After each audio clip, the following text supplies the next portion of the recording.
Hello everyone, as you all know, this is Niharika Tiwari. So guys, we're back with another video related to your series of financial accounting or basic accounting, and in this part, we are going to start with the next topic.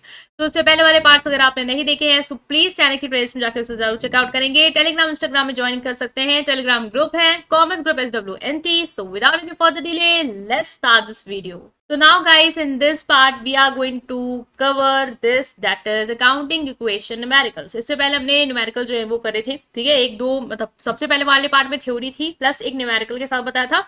Next इससे पहले वाला जो part था उसमें proper कैसे बना के आपको प्रेजेंट करके सॉल्व करना है वो बताया था।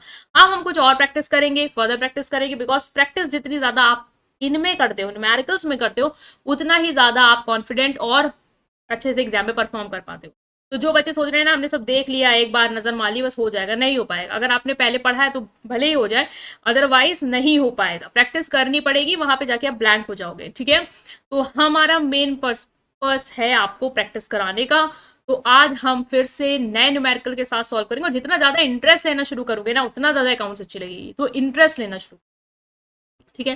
तो पहला देखो क्वेश्चन क्या है कि इसमें आपको अकाउंटिंग इक्वेशन बनानी है। बिजनेस के ट्रांजेक्शन्स दिए हुए हैं, इसको अकाउंटिंग इक्वेशन में शो करना है, ऐसे क्वेश्चन आएगा आपका, ठीक है। अकाउंटिंग इक्वेशन में हमें करना क्या होता है, हमें करना होता है ये चीज की एसेट हमारे जो भी आए वो हमारे कैपिटल और लाइबिलिटीज के इक्वल हो, ठीक है। ऐसी इक्वेशन जब हम बना रहे हो तो जो भी हमारी इक्वेशन सॉल्व होकर आ रही हो उसमें एसेट हमारे लाइबिलिटी और कैपिटल के क्या हो, इक्वल हो, कैपिटल प्लस लाइबिलिटीज के। तो ये पहले हमने सॉल्व भी किया है, तो हम सॉल्व करते हैं डायरेक्ट, ठीक है। तो देख लो क्वेश्चन कैसे बोला है कि बिजनेस को स्टार्ट किया कैसे, फिर रेंट रिसीव्ड हुआ है, शेयर पे इन्वेस्ट किया है, डिविडेंड मिला है, गुड्स खरीदे हैं कैश क्रेडिट पे, ठीक है, कैश पेड किया है। इस सब की इस ट्रांजेक्शन की आपको इक्वेशन बनानी है। तो हम कैसे बनाएंगे वो देखना। सबसे पहले हम लिखेंगे सीरियल नंबर, जैसे हम लिखते आए हैं। यहाँ पे आपके आएंगे ट्रांजेक्शन, जो भी ट्रांजेक्शन है उसको आपको एज इट इज यहाँ उतारना है, ठीक है। नेक्स्ट जो आएगा वो आपका क्या होता है, वो हम करेंगे कि एसेट्स हमारे जो भी हों वो हमारे किसके इक्वल हो, हमारे कैपिटल प्लस लाइबिलिटीज के, ठीक है। अब चाहो तो लाइबिलिटी यहाँ लिखो, कैपिटल वहां लिखो, जो मर्जी आए, ठीक है। चीज वही है, कैपिटल प्लस लाइबिलिटीज। तो हम क्या कर रहे हैं, अपना पहला ट्रांजेक्शन रिकॉर्ड करने जा रहे हैं। देखो एसेट्स मैंने बताया था कि पहले या तो क्वेश्चन पढ़ लो, जितनी एसेट की कैटेगरी बनी है वो बना दो। नहीं समझ में आ रहा तो एक एक ट्रांजेक्शन करते जाओ, और जैसे जैसे कैटेगरी बनती जाए बनाते जाओ, और लास्ट में जहां जहां स्पेस खाली है वहां या तो डैश या तो जीरो कर देना, ठीक है, क्योंकि उस ट्रांजेक्शन में वो एसेट नहीं हुआ होगा, ठीक है। तो देखो सबसे पहला ट्रांजेक्शन है कि बिजनेस को स्टार्ट किया है कैश से 1,20,000। तो यहाँ पे आप क्या लिख दोगे, यहाँ पे आप वही स्टेटमेंट लिख दोगे कि स्टार्टेड बिजनेस, ठीक है, विथ कैपिटल 1,20,000, ये आपने लिख दिया। अब एसेट्स आपके पास क्या आया होगा, अब ये तो देखो बिजनेस जब भी स्टार्ट करते हो कैपिटल के साथ तो ये तो क्लियर होता है कैपिटल आपकी 1,20,000 की है। किस फॉर्म में आई है, कैश के फॉर्म में आएंगे, तो एसेट क्या है यहाँ पे, कैश है, ठीक है। तो कैश, कैश वाले में कितना लिखोगे कि 1,20,000 का मेरे पास कैश आया है इस ट्रांजेक्शन से। और अगर हम कैपिटल की बात करें तो 1,20,000 की बिजनेस में कैश के फॉर्म में कैपिटल इन्वेस्ट की गई है, और लाइबिलिटी हमारी इस ट्रांजेक्शन में कितनी है, कुछ नहीं है, जीरो, ठीक है। तो वो हमने लिख दिया जीरो। तो आप यहाँ पे लिख सकते हो इसी तरीके से कि कैपिटल है प्लस हमने वहां पे देखा क्रेडिटर आएगा, तो हम लाइबिलिटी में यहाँ पे क्रेडिटर लिख सकते हैं कि वो हमारा जीरो है, ठीक है। अब देखो ये हो गया हमारा पहला ट्रांजेक्शन। पहला ट्रांजेक्शन में हमने देख लिया एफेक्ट कहाँ का आया। अब देखो एट द एंड क्या है, इक्वेशन में क्या है कि हमारे पास जो भी कैश है वो कितने का बचा है, 1,20,000 का, और वो किसके इक्वल है, 1,20,000 का, और वो किसके इक्वल है, वो इक्वल है हमारे एस कैपिटल प्लस लाइबिलिटी के, डेट इज 1,20,000। इसका मतलब जो इक्वेशन है वो क्या है आपकी, वेरीफाइड है कि asset is equal to capital plus liability. Next transaction को अगर हम रिकॉर्ड करें तो हम कैसे रिकॉर्ड करेंगे, देखो स्केल से लाइन खींच के आ सकते हो यहाँ पे, ठीक है। ऐसे लाइन खींच दो, फिर इक्वेशन के बाद ऐसे लाइन खींच दो, वो आप अपने उसमें कर लेना, यहाँ पे हौच पौच ना हो जाए पेन टैब के थ्रू, तो वो मैं नहीं कर रही हूँ, ठीक है। दूसरा है रेंट रिसीव किया है 10,000 का, तो यहाँ पे लिखेंगे आप दूसरा ट्रांजेक्शन कि रेंट हमने रिसीव किया है 20,000 का, है ना, 20,000 था। एक बार फिर से चेक कर लेंगे, 20,000 नो 10,000, इसको ठीक कर लेंगे, 10,000 है, तो हो जाएगा 10,000 का हमने रेंट रिसीव। तो रेंट जब भी रिसीव कर रहे होगे किस फॉर्म में किया होगा, ऑफकोर्स कैश आया होगा। तो इस इक्वेशन से देखो क्या फर्क आ रहा है, इस इक्वेशन से फर्क आ रहा है, ये हमारी फाइनल इक्वेशन आ गई है। मैं कर दूं ताकि आप कंफ्यूज ना हो। ये हमारी फाइनल इक्वेशन, मतलब इस ट्रांजेक्शन के बाद ये इक्वेशन बन गई थी। अब हमने रेंट रिसीव किया कितने का, 10,000 का, इसका मतलब 10,000 रुपए से हमारे पास कैश आया होगा। ठीक है, नेक्स्ट अगर हम बात करें कि हमारे पास रेंट किस फॉर्म में आया हुआ, रेंट एक तरीके का हमारा कैपिटल में क्या है, गेन हो रहा है। ठीक है, एक इनकम आई हमारे पास। हमने ये पढ़ा था कि जो भी हमारे पास गेन होता है या इनकम होती है वो हम कैपिटल में क्या करते हैं, ऐड करते हैं। तो ये आपका 10,000 यहाँ भी ऐड हो जाएगा कैपिटल में। बाकी क्रेडिटर्स पे कोई फर्क आएगा नहीं। तो ये आप कितनी हो गई आपकी टोटल, इस इक्वेशन से आपका कैश कितना हो गया, 1,30,000 का, और आपकी कैपिटल कितनी हो गई, 1,30,000। इसका मतलब asset is equal to capital plus liabilities. ठीक है, ये हो गई हमारी इस ट्रांजेक्शन के बाद हमारी जो इक्वेशन बनी है वो। नेक्स्ट ट्रांजेक्शन अगर हम रिकॉर्ड करें जो कि है हमारा थर्ड ट्रांजेक्शन, वो क्या कह रहा है, वो कह रहा है कि शेयर में इन्वेस्ट किया है 50,000। ठीक है, तो आप लिख लोगे इन्वेस्टेड इन शेयर्स। ठीक है, कितना इन्वेस्ट किया है, ₹50,000 आपने शेयर में इन्वेस्ट किया है। तो अब हम देखेंगे इसका कहाँ कहाँ पे असर जाएगा। शेयर में इन्वेस्ट किया 50,000, इसका मतलब कैश तो आपके पास से 50,000 का गया ही होगा, क्योंकि भाई इन्वेस्ट कर रहे हो 50,000 रुपए शेयर पे, तो गया होगा। शेयर आपका क्या है, खर्चा है आपका या फिर आपका एक एसेट है। शेयर आपके पास किसी कंपनी का शेयर आ गया, इसका मतलब वो आपका एक एसेट है। ठीक है, उससे आपको फायदा हुआ है, वो आपका एक एसेट है। तो एसेट में आप लिख दोगे कैटेगरी बना के, वो कौन सी हो जाएगी, वो हो जाएगी आपकी शेयर की, कि मेरे पास एक एसेट बन गया है, वो है मेरा शेयर। और शेयर कितने का आया है, वो आया है 50,000 का। तो हमने यहाँ पे एसेट लिख दिया जो हमारे पास बना है इस ट्रांजेक्शन से, वो है 50,000 का शेयर। कैपिटल में कोई असर आया है इस ट्रांजेक्शन से, नहीं। लाइबिलिटी में कोई असर आया, नहीं। तो अब हम अगर ट्रांजेक्शन के थ्रू देखें, हमारी जो इक्वेशन बन के आ रही है वो आ रही है कि हमारे पास एट द एंड 80,000 का कैश है, 50,000 का शेयर है। ठीक है, कैपिटल हमारे पास कितनी है, 1,30,000 की है, और लाइबिलिटी हमारे पास कुछ नहीं है। तो एट द एंड हम देख रहे हैं कि यहाँ पे जो एसेट है 80 और 50 दैट इज 1,30,000, वो हमारे capital plus liability that is 1,30,000 के क्या है, इक्वल है। अब जो मैं कह रही थी ना कि आपने जैसे शेयर की अब ये कैटेगरी बनाई है, तो इससे पहले तो आपने शेयर लिखा नहीं होगा, तो आप क्या कर सकते हो, प्लस करके 0 लिख सकते हो कि इस ट्रांजेक्शन में शेयर हमारे पास कुछ नहीं था। ठीक है, तो ये लगा सकते हो एग्जाम में एट द एंड, जो भी आप एसेट बढ़ाते जा रहे हो ना, तो ऊपर पहले वाले ट्रांजेक्शन में तो उसका कोई असर होगा नहीं, क्योंकि भाई उस टाइम पे तो वो था ही नहीं, तो वहां तो 0 ही जाएगा। तो ये करके ना बैलेंस कर लेना अपनी इक्वेशंस को। ठीक है, तो ये हमने देख लिया कि हमारा at the end of this transaction क्या इक्वेशन फाइनल बन रही है। नेक्स्ट हम क्या करेंगे, फिर से नेक्स्ट स्लाइड में मूव कर रहे हैं। अब यहाँ पे फिर से लिख सकते हो सीरियल नंबर, ट्रांजेक्शन जो भी हैं आपके। ठीक है, एसेट इज इक्वल टू हमारा क्या होता है, वो होगा हमारा कैपिटल प्लस लाइबिलिटीज के। हमारे एसेट कौन कौन से हैं, अभी कैश है हमारे पास, और हमारे पास शेयर्स हैं। ठीक है, कैपिटल है हमारे पास, और लाइबिलिटी में हमने देखा था क्रेडिटर की हेडिंग है। बट अभी हमारे पास फाइनल इक्वेशन इसके बाद वाले थर्ड ट्रांजेक्शन के बाद क्या आई थी कि हमारे पास कैश कितने का था, आई थिंक हमारे पास कैश था 80,000 का, और शेयर था 50,000 का। तो लिख लेंगे हम यहाँ पे। ठीक है, क्योंकि हमने पेज स्लाइड बदली है तो याद रहे इसलिए। आपका वही पेज रहेगा तो आपको इतना करने की ज़रूरत नहीं है बार बार। कैपिटल कितने की है, 1,30,000 की, और क्रेडिटर अभी आपके पास कुछ नहीं है। अब देखो, अब हम ट्रांजेक्शन रिकॉर्ड करने वाले हैं, ट्रांजेक्शन 4। फोर ट्रांजेक्शन क्या कह रहा है, फोर ट्रांजेक्शन कह रहा है कि डिविडेंड रिसीव किया है 5,000 का। ठीक है, तो आप क्या लिखोगे, लिखोगे रिसीव्ड डिविडेंड। अब डिविडेंड क्या है आपका, डिविडेंड क्या है आपका, एक तरीके की इनकम हुई है आपको। ठीक है, एक तरीके की इनकम हुई है, और इनकम क्या होती है हमेशा कैपिटल में ऐड, एक्सपेंस क्या होते हैं हमेशा कैपिटल से माइनस। याद रखना, डिविडेंड रिसीव्ड हुआ है तो डिविडेंड पैसे के फॉर्म में आएगा ना 5,000, तो 5,000 से आपका कैश बढ़ा है इस ट्रांजेक्शन के थ्रू, तो 5,000 से मेरा कैश बढ़ा। शेयर में कोई असर नहीं इस ट्रांजेक्शन के थ्रू, शेयर में कोई असर नहीं आया। कैपिटल में कोई असर, हाँ 5,000 से कैपिटल बढ़ जाएगी, क्रेडिटर में कोई असर नहीं। तो अब इस फाइनल इक्वेशन क्या बन रही है इस ट्रांजेक्शन के बाद, वो हमारी बन रही है कि हमारे पास 85,000 का कैश है, 50,000 के शेयर्स हैं, और 1,35,000 का क्या है कैपिटल, और क्रेडिटर कुछ नहीं। तो ये देखो अब ये दोनों साइड क्या है, इक्वल है, 1,35,000 1,35,000, ठीक है। नेक्स्ट हम जा रहे हैं ट्रांजेक्शन 5 पे। ट्रांजेक्शन 5 क्या कह रहा है आपका, वो कह रहा है कि आपने गुड्स परचेज किए हैं क्रेडिट पे रागिनी से, रागिनी है उससे उधार पे गुड्स लिए हैं, कितने के, 35,000 के।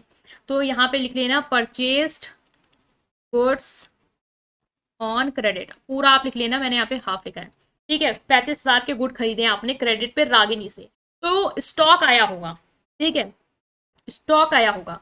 तो एक कैटेगरी हम एसेट की और बनाएंगे, वो होगी हमारी स्टॉक की, क्योंकि भाई इस गुड्स खरीदे ना, तो स्टॉक आया होगा तो एसेट, हमारे पास स्टॉक की एक कैटेगरी बनेगी। यहाँ पे क्वेश्चन में जीरो कर दो भाई, इससे पहले तो स्टॉक था नहीं, तो जीरो जीरो लगा सकते हो आराम से, ठीक है। सब में एट द एंड ना, जब एग्जाम में पेपर में पूरा सॉल्व कर लेना, तब देख लेना जहां जहां जो जो कैटेगरी में कुछ नहीं लिखा है, ब्लैंक छोड़ा, वहां जीरो लगा दो, क्योंकि उससे पहले ट्रांजेक्शन में वो चीज थी नहीं, ठीक है। आप ऐसे बना रहे हो, पहले बहुत लोग क्या करते हैं कि पहले क्वेश्चन पढ़ लेते, जब वो एक्सपर्ट हो जाते हैं तो पहले ही कैटेगरी बना, ये एसेट है, इनकी कैटेगरी बना लेता हूँ और फिर फर्दर सॉल्व करूंगा। तो जब आप एक्सपर्ट हो जाओ तो आप खुद भी कर लोगे, वरना ये एक तरीका है कि आप जीरो जीरो कर सकते हो, तो ब्लैंक भी छोड़ दो, कोई दिक्कत नहीं है। परचेज क्या है, गुड्स को ऑन क्रेडिट 35,000, इसका मतलब क्रेडिट पे, तो मेरा कैश तो इस ट्रांजेक्शन से कुछ गया नहीं होगा, ठीक है। शेयर पे तो कोई असर आया नहीं होगा। स्टॉक, हाँ 35,000 का स्टॉक आ गया है मेरे पास दुकान में, तो ये हो गया। क्रेडिट पे लिया है, क्रेडिट पे लिया है इसका मतलब कि उधार पे लिया, तो क्रेडिटर मेरे बढ़ गए हैं 35,000 से इस ट्रांजेक्शन के थ्रू। तो अब जो इक्वेशन मेरी आ रही है इस ट्रांजेक्शन के बाद, वो क्या आ रही है, वो आ रही है कि मेरे पास 85,000 का कैश है, 50,000 के शेयर हैं, 35,000 का स्टॉक है, और अगर हम कैपिटल की बात करें तो 1,35,000 की कैपिटल है और 35,000 के क्रेडिटर है। दोनों साइड देखो इक्वल होगा, ठीक है, 35 ये और 1,35,000 ये, 1,35,000 ये, ठीक है। तो asset is equal to capital plus liability. अगर हम 6 ट्रांजेक्शन रिकॉर्ड करें अब, वो है हमारा कि आपने पेड किया है cash for house hold expense, means घर के खर्चों के लिए आपने कैश दिया है 7,000 रुपए, ठीक है। तो paid cash for house hold expense, तो कैश तो गया होगा, ठीक है, और एक खर्चा है, एक्सपेंस के लिए आपने दिया, तो इसका मतलब कैपिटल से भी क्या होगा, माइनस होगा। तो सबसे पहले क्या करो, कैश घटा दो, 7,000 से कैश कम होगा इस ट्रांजेक्शन के थ्रू, शेयर पे कोई असर नहीं, स्टॉक पे कोई असर नहीं, कैपिटल भी 7,000 से कम हो जाएगी, एज ये आपका एक खर्चा है। तो अब इक्वेशन फाइनल क्या बन रही है, रिकॉर्ड कर लेंगे, ठीक है। ये हो जाएगा आपका 78,000, 50,000, 35,000, और अगर हम बात करें कैपिटल की, तो ये कितनी बची है आपकी, ये बची है आपकी 1,28,000 और 35,000। ये हो गई आपकी equation at the end of this transaction. Next हम मूव करेंगे, तो इस पेज से करना पड़ेगा, तो हम फिर से लिख लेते हैं, ट्रांजेक्शन है हमारे, ठीक है। एसेट हो गया हमारा, एसेट हमारे किसके इक्वल होते हैं, कैपिटल प्लस लाइबिलिटी के, ठीक है। तो एसेट कौन कौन सा है, कैश है, और क्या है हमारे पास, शेयर्स हैं और स्टॉक है, ठीक है, स्टॉक है, बस इतना ही था। कैपिटल में हमारे पास क्या था, कैपिटल में तो भाई कैपिटल ही है, और लाइबिलिटी में हमारे क्रेडिटर्स हैं। तो उस इक्वेशन के बाद हमारी क्या इक्वेशन आई थी एट द एंड, वो हम रिकॉर्ड कर लेते हैं। हमारे पास कैश कितने का है अब फाइनली, हमारे पास कैश जो है वो है 78,000 का, 50,000 का शेयर, 78,000 का कैश, 50,000 के शेयर, 35,000 का स्टॉक, कैपिटल, कैपिटल 1,28,000, ठीक है, कैपिटल 1,28,000 की, और क्रेडिटर हैं हमारे 35,000 के। अब देखो, अब जो ट्रांजेक्शन है वो है हमारा सेवेंथ ट्रांजेक्शन। सेवन ट्रांजेक्शन क्या कह रहा है आपका, सेवन ट्रांजेक्शन कह रहा है कि आपने गुड को सोल्ड किया है जो कि 10,000 के थे, उसको कितने में, 14,000 में। देखो इससे पहले वाले पार्ट में भी हमने ऐसे ही क्वेश्चन सॉल्व किया था, अभी जो समझ के आए वो कर लेंगे आसानी से।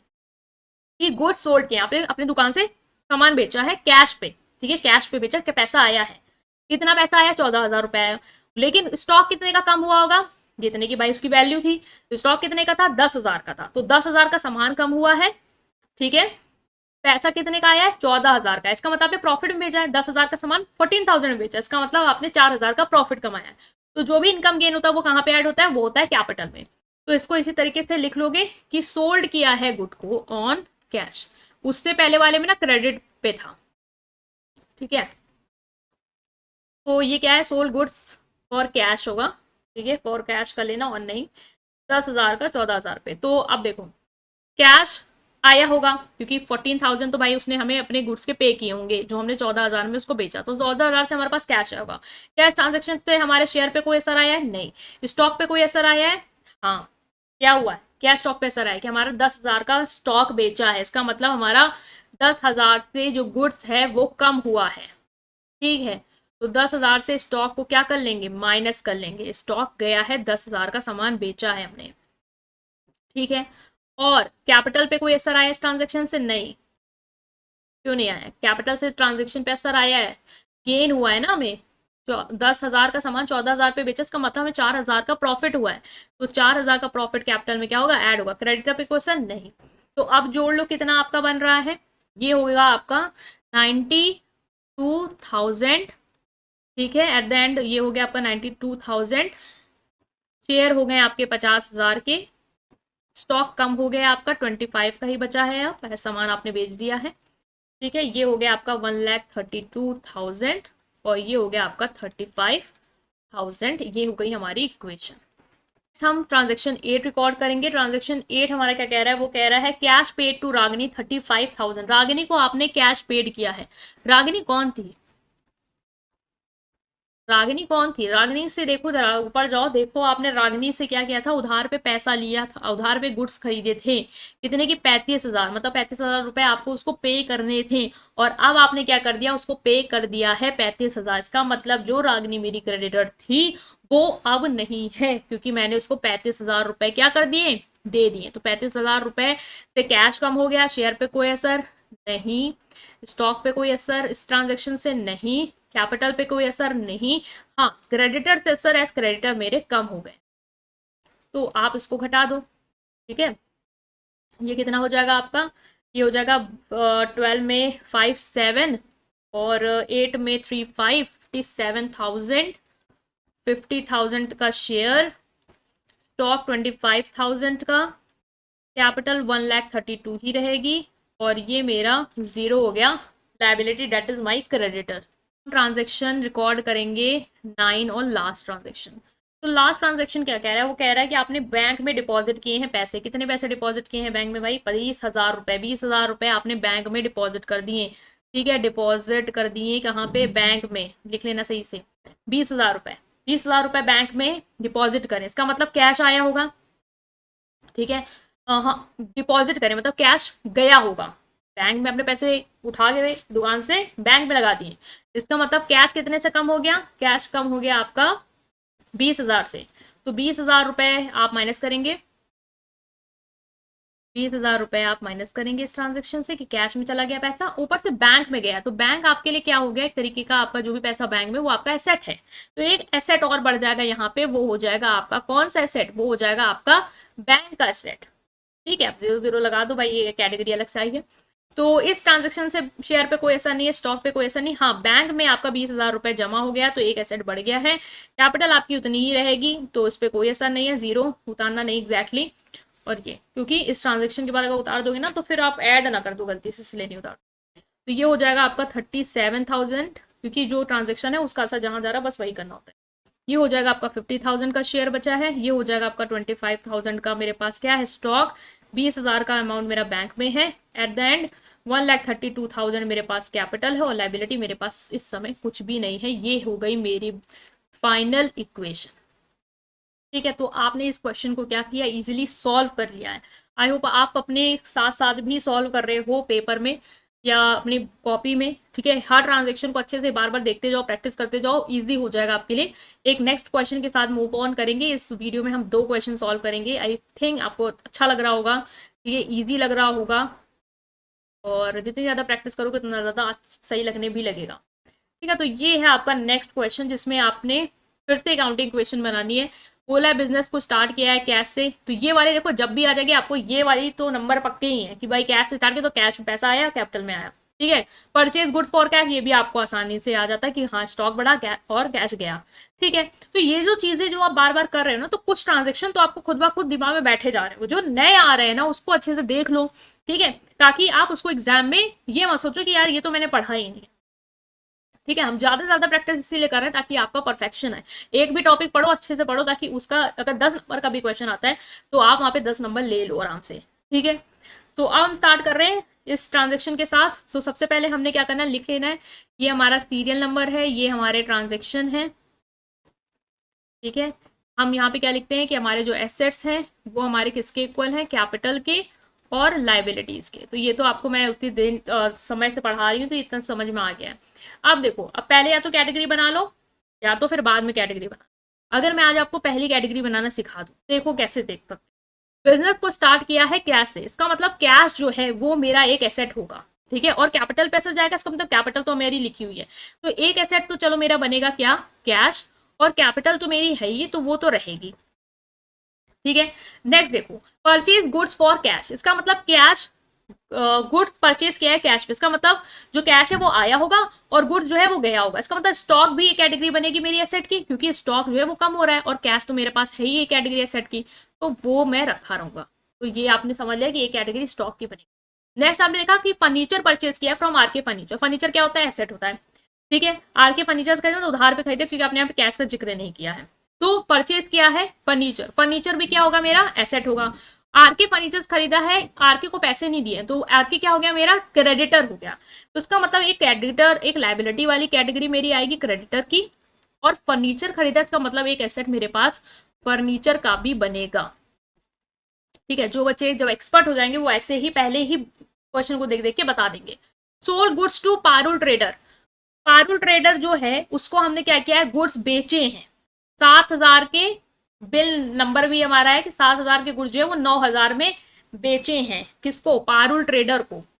ठीक है, तो इसका मतलब पारुल जो भी ट्रेडर है हमारा, उसको गुड्स बेचे हैं। तो गुड्स हमारा स्टॉक की कैटेगरी ऑलरेडी हमारे पास है, और पारुल को बेचे हैं। ठीक है, और इसमें कोई जिक्र नहीं है फॉर कैश, तो मान लो कि उसको उधार पे ही दिए हैं। डेटर भी एक हमारा एसेट होगा यहाँ पे, तो ये आप लिख लोगे कि एक डेटर भी हमारा एसेट होगा। और ये याद रखना कि जब भी कैश का जिक्र नहीं किया है किसी भी ट्रांजेक्शन में, तो इसका मतलब वो क्रेडिट पे ही गया है। ठीक है, नेक्स्ट अगर आप देखो तो कार्टेज के लिए पेड किया है, तो ये एक्सपेंस है। तो एक्सपेंस हमें पता है कैपिटल से जाएगी और पैसा जाएगा। ठीक है, cash paid to RK furniture, RK furniture को पैसे दे दिए हैं, अब तो वो कैश वाली कैटेगरी हमारे पास सेट में है। कैश पे सेल किए, कैश गुड्स कम हुएंगे और कैश आया वो ठीक है। रेंट रिसीव वो एक्सपेंस पे है, तो कैपिटल पे सर जाएगा, और पैसा आया होगा तो कैश पे जाएगा। कैश विड्रॉ और पर्सनल यूज तो ड्रॉइंग की होगी, और पर्सनल यूज के लिए किया है, तो इसका मतलब जो भी ओनर है उसी ने ही कैपिटल से पैसा कम किया और कैश निकाल लिया। ठीक है, तो दो जगह से, तो ये हमें समझ आ गया हमारे एसेट्स की कितनी कैटेगरी बन रही है। तो अब इसको हम फैला के थोड़ा लिख सकते हैं आराम से, क्योंकि इसके अलावा और कोई कैटेगरी है नहीं डेटर के अलावा। ठीक है, तो आराम से लिख लोगे इसको। तो इससे क्या होता है ना, अगर आप क्वेश्चन एक बार पढ़ लेते हो तो आपके लिए कैटेगरी पहले ही बनाना आसान हो जाता है, फिर 0 0 पहले ही लगाते हुए चलते जाते हो। अदरवाइज बाद में लगा सकते हो, कोई केस नहीं है, बट मैंने दोनों तरीके से आपको एक्सप्लेन कर दिया है। तो अब हम मूव कर रहे हैं ट्रांजेक्शन के साथ। पहला transaction, started business with cash, तो लिखा सीरियल नंबर 1, आप यहाँ पे लिख लोगे। ठीक है, स्टार्टेड बिजनेस विद कैश, ये लिख लेना। ठीक है, जल्दी क्वेश्चन हो पाएगा हमारा।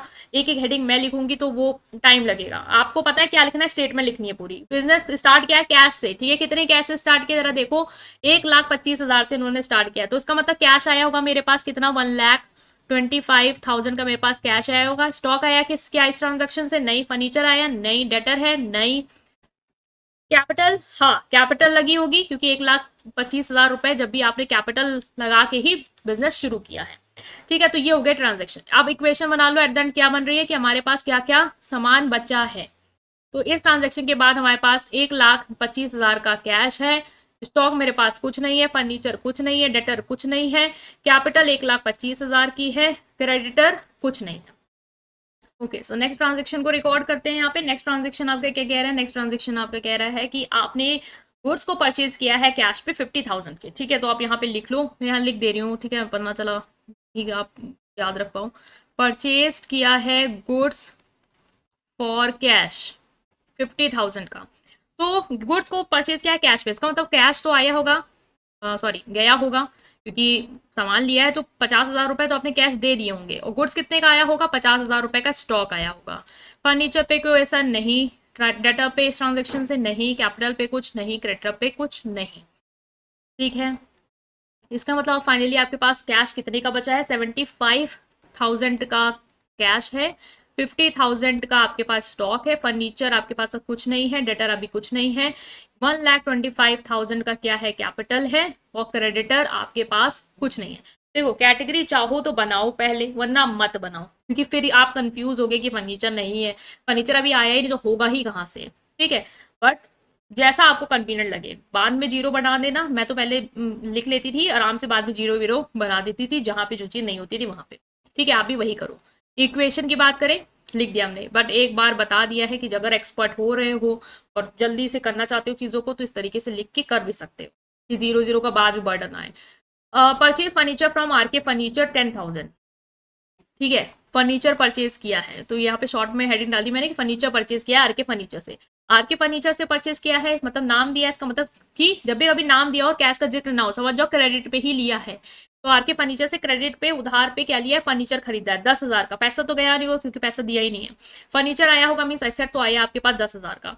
तो इस ट्रांजेक्शन से कैश पे कोई असर नहीं है, स्टॉक पे कोई असर नहीं है, फर्नीचर पे है कि 15,000 का, कितने का, 10,000 का ना, 10,000 का फर्नीचर आया है मेरे पास और क्रेडिट पे लिया है आपने, इसका मतलब आपके क्रेडिटर बने होंगे। क्रेडिटर बने मतलब उधार आपने लिया है, तो कैपिटल पे तो नहीं, लेकिन हाँ 10,000 से मेरे क्रेडिटर बन गए, मुझे अब इनको क्या करना होगा, पेमेंट करनी होगी 10,000 की बाद में। तो अब मेरे पास फाइनली इस इक्वेशन ट्रांजेक्शन के बाद कितना कैश है, 75,000 का कैश है, 50,000 का स्टॉक है, 10,000 का फर्नीचर है, डेटर तो कुछ नहीं है, 1,25,000 की कैपिटल है और 10,000 का क्रेडिटर। अब देखो दोनों साइड क्या होगा, आपका इक्वल होगा। ठीक है, ये को 50 और ये हो गया आपका 75, डेट इज 1,25,000 और 10 1,35,000 और ये 1,25,000 10 1,35,000। इसका मतलब asset is equal to capital plus liability. Next हम रिकॉर्ड करेंगे ट्रांजेक्शन 4। आई थिंक यहाँ पे आ जाएगा बट ये फोटो की वजह से कटेगा, तो नेक्स्ट स्लाइड में हम इसको रिकॉर्ड करते हैं। तो नेक्स्ट स्लाइड पे लिख लो उसी तरीके से कि सीरियल नंबर है, ट्रांजेक्शन है, ठीक है, एसेट है is equal to capital plus liability. Asset क्या है, एसेट है कैश का, स्टॉक का है, ठीक है, फर्नीचर का है, देखो राइटिंग क्या बन रही है, डेटर का है, समझ में तो आ ही रहा होगा, इज इक्वल टू, तो ये पेन टैप पहली बार यूज करियो ना थोड़ा सा, इसलिए हाथ पे चलता है, आई होप आप माइंड नहीं करोगे। ठीक है, इक्वेशन अगर हम देखें हमारी क्या आ रही है, हमारे पास कैश कितने का है, हमारे पास कैश है 75,000, 50,000, 10,000, तो लिख लो 75,000 का कैश है, 50,000 का स्टॉक है, 10,000 का फर्नीचर है, डेटर कुछ नहीं है, कैपिटल आपकी कितनी थी शायद 1,25,000 है और क्रेडिटर आपके 10,000 के हैं। ठीक है, बस चेक कर लेते हैं। यस, अब हम ट्रांजेक्शन रिकॉर्ड करेंगे, ट्रांजेक्शन 4। 4 ट्रांजेक्शन है आपका, आपने गुड्स को सोल्ड किया है पारुल ट्रेडर को, जो कि 7,000 के थे 9,000 पे। इसका मतलब 7,000 के गुड 9,000 में लगा रहे हो, इसका मतलब 2,000 का प्रॉफिट कमा रहे हो। ठीक है, पैसा कितने आया होगा, पैसा तो पहली बार आया ही नहीं क्योंकि पारुल ट्रेडर का नाम दिया, कैश का जिक्र नहीं। इसका मतलब डेटर बन गए हैं मेरे पारुल ट्रेडर, मुझे उनसे 9,000 रुपए लेने हैं। ठीक है, और गुड्स मेरे पास कितने का कम हो रहा होगा भाई, 7,000 का कम हो रहा है, क्योंकि 7,000 का तो सामान का वैल्यू था। तो ये को इससे पहले हमने इस ट्रांजेक्शन में ऐसा ही देखा है, सेम टू सेम 2 बार जितने क्वेश्चन देखे इस तरीके का हमने देखा ही देखा, तो वही चीज आपको क्या है यहाँ पे फिर से आ गई है। तो आपने क्या लिखा यहाँ पे, सोल्ड किया है गुड्स को ना, तो आप पूरा लिख लेना, पालू ट्रेडर को बेचा है, गुड्स को बेचा है, मतलब कैश तो आया नहीं क्योंकि उधार पे दिया है, तो इससे कैश इस ट्रांजेक्शन से 0 है।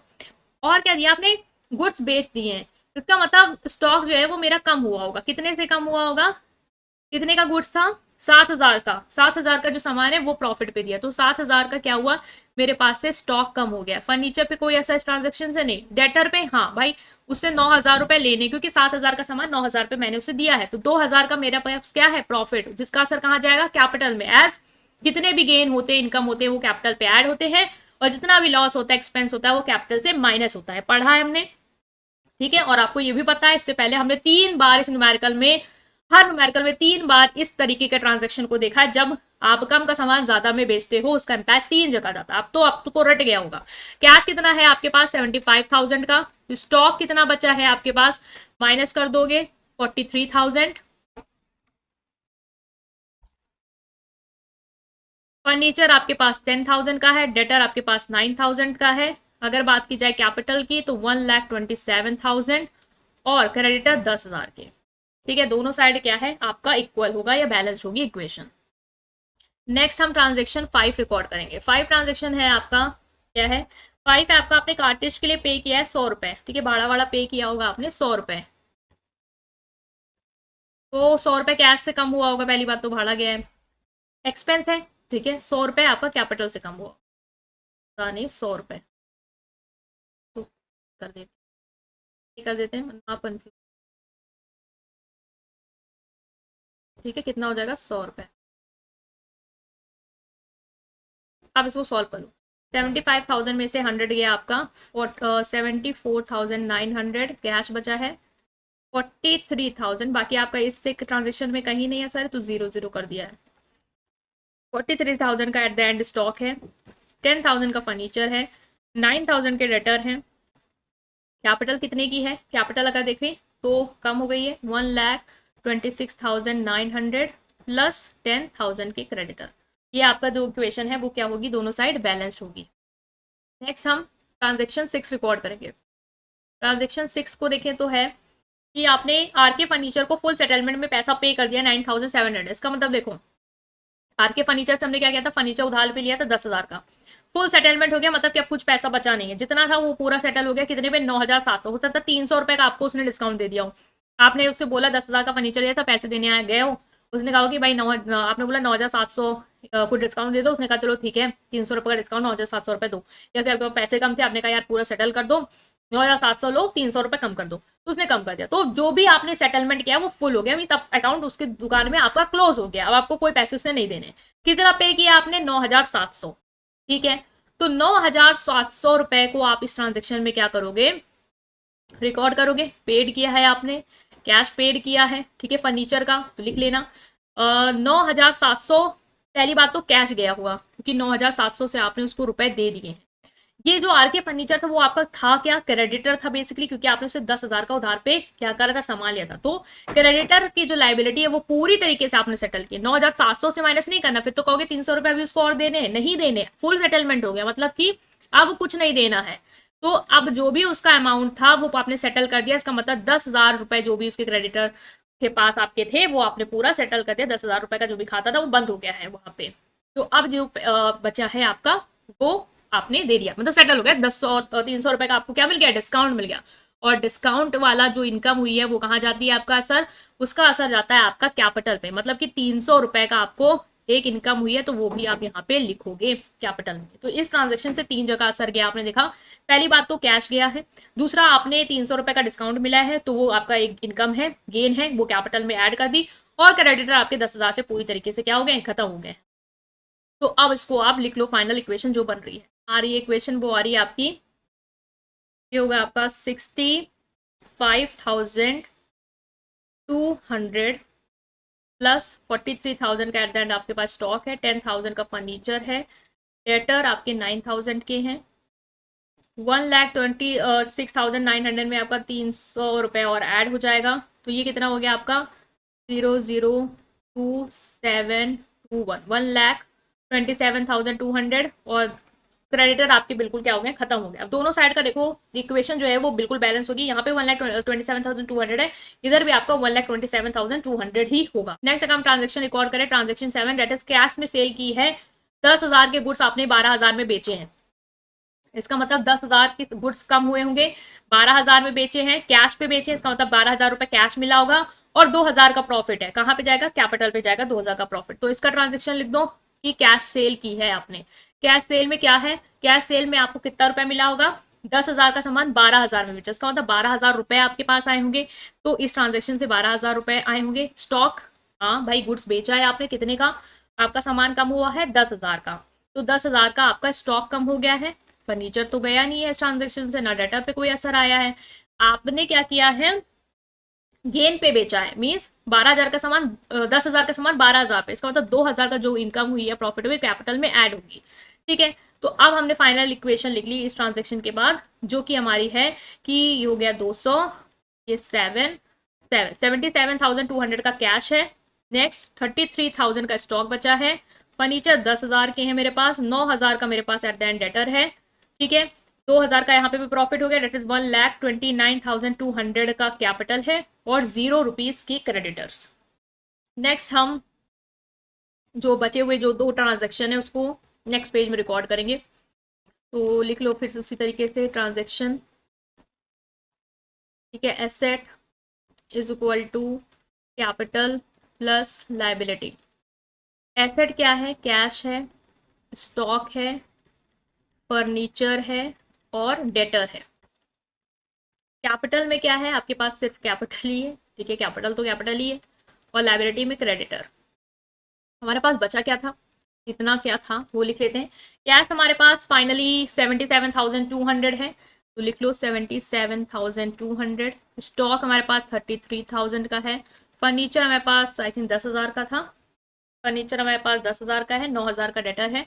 फर्नीचर हमारे पास 10,000 का है, 9,000 का डेटर है। कैपिटल हमारे पास कितने की है? 1,29,200, 1,29,200। और क्रेडिटर 0। स्पीड बढ़ा लो अगर आपको लग रहा है कि बहुत स्लो है आपके लिए, क्योंकि लिख रही हूँ तो स्लो ही होगा वो, ठीक है। और जितना इक्वेशन को आराम से धीरे धीरे समझो उतना ही समझ में आए, भागो मत। 8 क्या है? रेंट रिसीव किया है 4,000 का। रेंट रिसीव्ड किया है, इसका मतलब कैश आया होगा, ठीक है। और रेंट क्या एक्सपेंस है वो तो आप समझ गए होगे। कैश आया कितना? कितने का रेंट रिसीव किया है? तो 4,000 का। तो 4,000 का रेंट रिसीव हुआ है, तो कैश 4,000 से बढ़ गया मेरा। स्टॉक पे ट्रांजेक्शन से क्वेश्चन नहीं, फर्नीचर से नहीं, डेटर पे नहीं, कैपिटल पे हाँ। रेंट रिसीव किया, एक इनकम हुई है मेरी 4,000 की, तो कैपिटल बढ़ गई। और क्रेडिटर पे नहीं, कोई ऐसा नहीं है ट्रांजेक्शन। सो इक्वेशन फाइनली क्या आ रही है मेरी? ये हो गया मेरा 81,200 का कैश, 33,000 का स्टॉक, 10,000 का फर्नीचर, 9,000 के डेटर, ठीक है।